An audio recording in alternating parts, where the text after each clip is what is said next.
masamang pag-unlad, at malayo-layo na rin ang ating narating.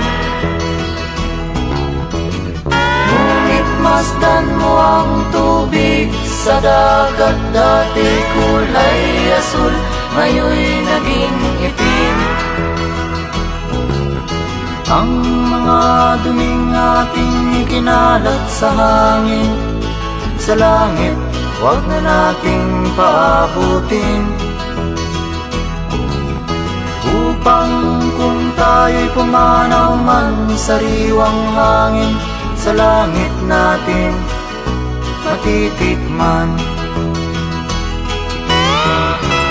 Mayroon lang akong hinihiling, sa aking pagpanaw sana ay tagulan.